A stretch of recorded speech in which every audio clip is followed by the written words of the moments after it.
Bonjour, vous allez visionner donc une vidéo qui appartient à un article et qui lui-même appartient à un ensemble, je dirais, d'articles qui ont été regroupés sous forme de cours dans le blog 345D, le rassemblement. Donc vous savez que la démarche sur la voie de l'éveil demande d'aller fouiner un tout petit peu partout et nous sommes souvent perdus par rapport à tout cela devant cette masse énorme d'informations.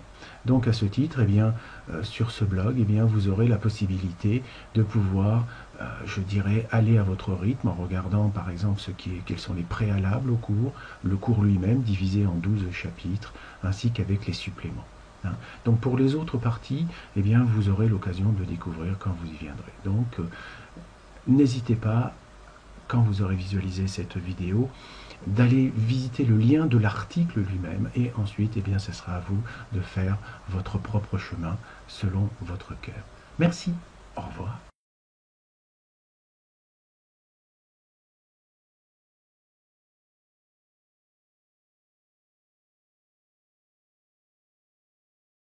Bonjour. Enfin, nous voilà à la dernière partie de l'étude sur les groupes d'ADN, c'est-à-dire celui du divin, parce que bien sûr, après, je vous ferai une continuation sur ce qu'est l'ADN, puisqu'il y a encore beaucoup à dire. Mais bon. Aujourd'hui, nous allons étudier donc la partie appelée le divin dans le groupe de l'ADN, qui correspond, vous avez pu le voir ici, à l'air qu'il y a dans le bocal, au grand soi essence, à Dieu dans sa version la plus éthérée qu'il puisse y avoir, qui va correspondre au 10e, 11e et 12e couche de l'ADN, et aussi des chakras, si vous voulez. C'est la zone 4, et je l'avais nommé l'un. On voit aussi par la même occasion qu'elle touche le soleil central, c'est-à-dire de la galaxie, c'est-à-dire Alcyone. Donc c'est vraiment pour nous la source. Donc cette partie de l'ADN, comme on peut le dire, eh bien, elle est en contact direct avec la source. Et nous allons voir comment elle se manifeste à travers les 3 couches. Donc pour mieux vous faire comprendre tout ça, eh bien, je vais rajouter donc une petite partie du dessin où nous revoyons effectivement que cette partie-là est un disque qui est au-dessus et qui est séparé du central. En clair, eh bien, c'est le ciel. Autant que dire que ça c'était la terre et que ici c'était l'humain. Le fameux, vous savez, corps, âme, esprit. Et bien voilà, vous en avez les étages. La chose aussi que je voulais vous dire, c'était que vous pouvez constater que c'est la partie centrale ici qui va faire que nous allons pouvoir nous déplacer dans l'espace, puisqu'elle correspond en fait à notre soucoupe volante. Donc quand nous sommes encore préhumains, nous sommes toujours dans cette zone de l'ancrage. Et je vous avais dit qu'il fallait monter dans la soucoupe volante pour pouvoir atteindre le centre ici. C'est-à-dire que notre soi supérieur est la couche 6 et elle va être en contact bien sûr direct avec la couche 7.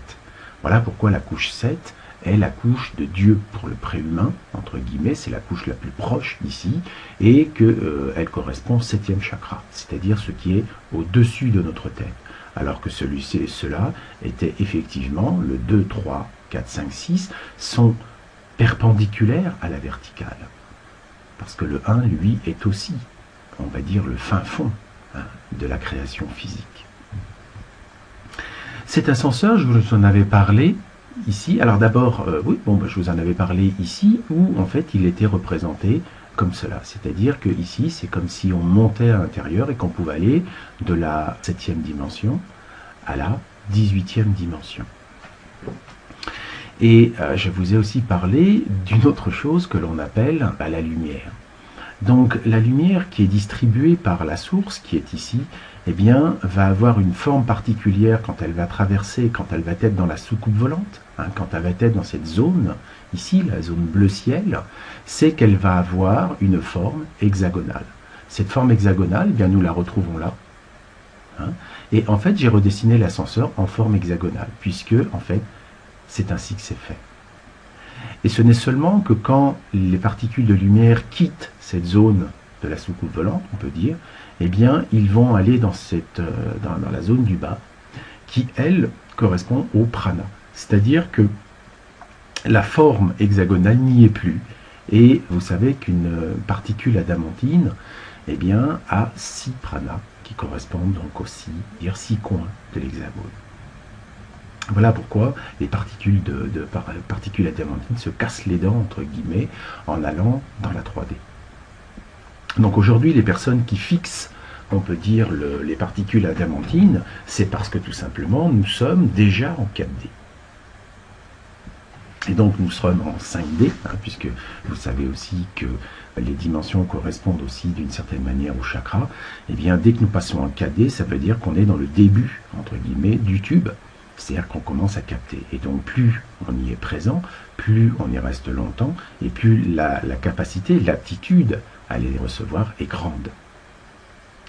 Donc, pour beaucoup de gens qu'on dit illuminés, c'est-à-dire qui sont rentrés dans cette partie-là, entre guillemets, c'est-à-dire dans l'autre partie de l'ascenseur, dans le tout début de l'ascenseur, c'est-à-dire ne sont plus là. Donc voilà pourquoi il y a une notion, je dirais, d'éloignement du monde, puisque ce n'est plus notre vibration. Donc, dans un premier temps, on lâche prise, ce qui fait un petit effet montgolfière, on lâche prise, et puis on s'en détachera. Et une fois qu'on est là, ça nous paraît très très loin tout ça. On n'est plus là. Certes, on a envie de vivre comme un ermite, certes, on met le nez dehors, mais ça nous fatigue d'aller replonger là-dedans.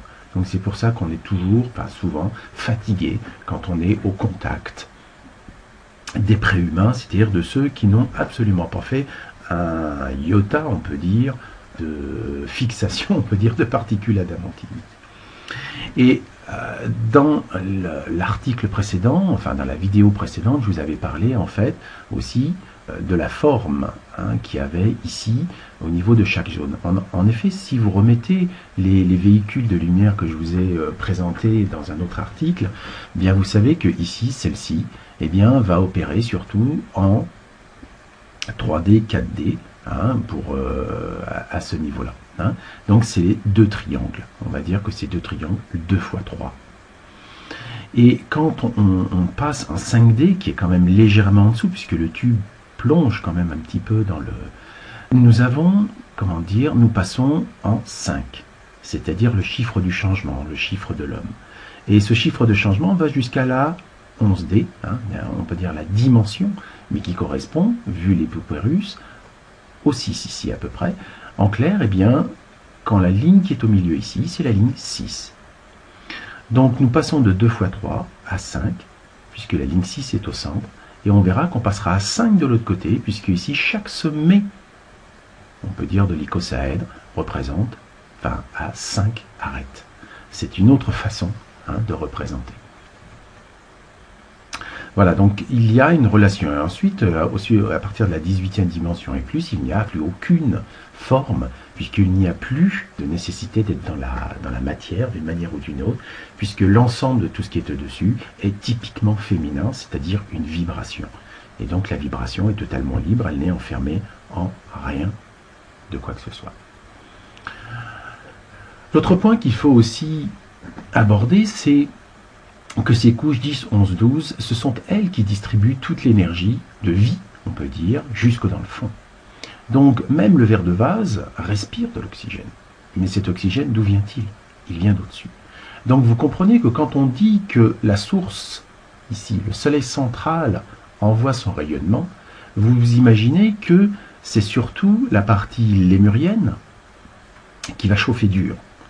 Or, cette partie lémurienne est bien sûr, je dirais, en relation avec ce qu'il y a en dessous. En cela que la couche 7, qui est donc le sacré, qui est donc Dieu, qui est donc le divin, on va dire pour le préhumain, est en relation directe avec le 6, c'est-à-dire le soi supérieur. Donc le soi supérieur va effectivement chauffer. Ensuite, la couche 8, elle, nous savons que c'est celle de l'enregistrement de l'ensemble de toutes vos incarnations sur cette terre, c'est-à-dire le cristal, qui est inclus au centre de la Terre. Et donc ce cristal est relié directement à la couche 2 ici, c'est-à-dire celle de votre contrat de vie dans cette incarnation. Donc quand ça chauffe ici, eh bien forcément ici vous allez en avoir des bulles. En clair, eh bien, vous allez avoir des réminiscences de vos incarnations précédentes. C'est normal.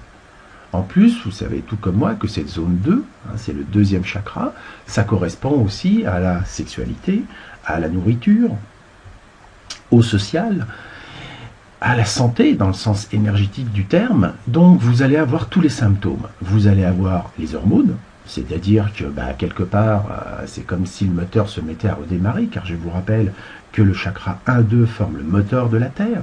Donc ce chakra-là, c'est la partie féminine de ce moteur, va, entre guillemets, essayer de relancer le moteur de la Terre. Qui est compris en vous, en fait. Donc ici, bien, vous allez vous ressentir, on va dire, une sexualité qui va se vouloir, disons, s'activer assez lourdement. Sur le plan de la nourriture, eh bien, vous allez avoir de grands changements qui vont venir s'y mettre. Vous ne pourrez plus manger certaines choses, et progressivement, vous allez en fait de moins en moins manger. Sur le plan social, vous allez par la même occasion commencer à prendre un petit peu de distance par rapport à tout ce qui touche les liens affectifs. Et sur le plan énergétique, eh ben, ça veut dire que vous allez souvent être fatigué. Donc, vous voyez que comment la couche 8, par le chauffage que lui donne, on va dire, la couche ici divine dans l'ADN, va effectivement avoir un très gros impact ici. Vous comprenez que quand le 7 aussi, j'ai oublié de vous le dire, quand le 7 chauffe le 6 c'est la partie féminine du moteur qui est composé par le 5 et le 6 du moteur du ciel.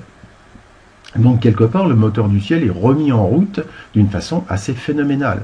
Et c'est pour ça que souvent dans ce chakra 7 que vous avez, ce que je vous rappelle au-dessus de la tête, eh bien ça vous chatouille, ça vous gratte. Et comme je vous dis, eh bien on a l'impression que le divin, ou enfin ce que nous prenons pour des anges, des êtres et tout ça, qui sont en fait la partie supérieure de nous-mêmes, les muriennes, eh bien en fait ils mettent les mains à pleines dents, entre guillemets, pour reconnecter tout ce qui se passe au niveau du ciel.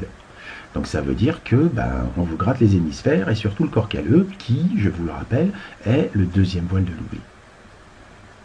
Donc vous voyez que quand on se fait chauffer là-haut, eh ben ça a une répercussion automatiquement là.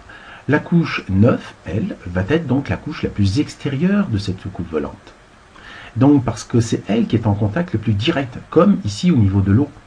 C'est-à-dire que c'est elle qui va avoir le maximum de patates. Et elle va la communiquer bien sûr à la 8 et à la 7, qui ensuite, eux, communiqueront à la 6 et à la 2. Donc vous voyez que ces nouvelles énergies, ce que nous appelons les nouvelles énergies qui proviennent du soleil central, c'est-à-dire en fait d'Alcyone, eh bien effectivement on se les prend. Donc vous voyez, c'est pas compliqué en soi. Alors, que sont capables de faire ces différentes couches 10, 11, 12 ? Alors la 10, on a dit que c'était celle qui touchait la surface de l'eau, c'est-à-dire une qui est, je dirais, relativement puissante.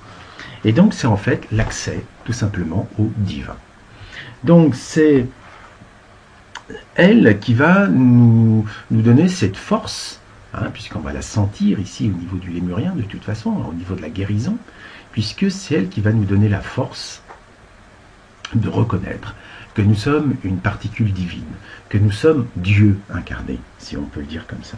Donc vous allez avoir un très grand respect pour toute forme de vie, et vous n'aurez plus aucun jugement en quoi que ce soit par rapport à cela.